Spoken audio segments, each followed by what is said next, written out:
दर्शन कराइदा सैया देवघर घुमाइदा हो कि हमारा भोले के दर्शन कराइदा बोलम जी देवघर घुमाइदा हो। देवघर घुमाइदा ना बोलम जी देवघर घुमाइदा हो। देवघर घुमाइदा ना बोलम जी देवघर घुमाइदा हो कि हमारा सावन में दर्शन कराइदा सैया देवघर घुमाइदा हो कि हमारा भोले के दर्शन कराइदा बोलम जी देवघर घुमाइदा हो। ए जी घुमा दीजिए ना। Presented by Ajmer Recording Studio, Delhi। पिछला साल पहिला छेल अब की साल घुमैबा हो। सावन भादव बीती जैते कहिया पिया घुमैबा हो। पिछला साल पहिला छेल अब की साल घुमैबा हो।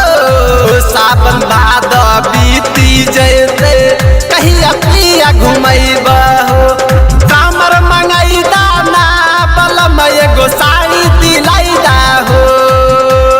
कामर मंगाइदा ना बलम एगो साड़ी दिलाइदा हो कि हमारा एहो कि हमारा सावन में दर्शन कराइदा सैया देवघर घुमाइदा हो कि हमारा भोले के दर्शन कराइदा पिया बा देवघर घुमाइदा हो।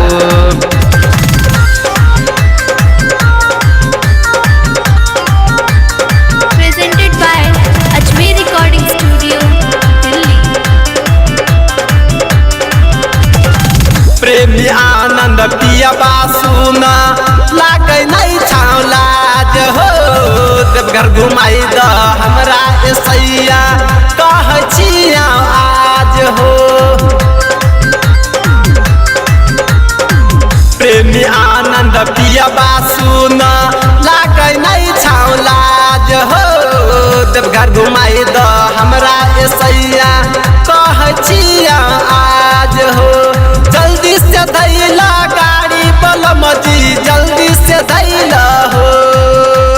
जल्दी से धैला गाड़ी बोलम जी जल्दी से धैला हो कि हमारा एहो कि हमारा सावन में दर्शन कराइदा सैया देवघर घुमाइदा हो कि हमारा भोले के दर्शन कराइदा बोलम जी देवघर घुमाइदा हो। देवघर घुमाइदा हो।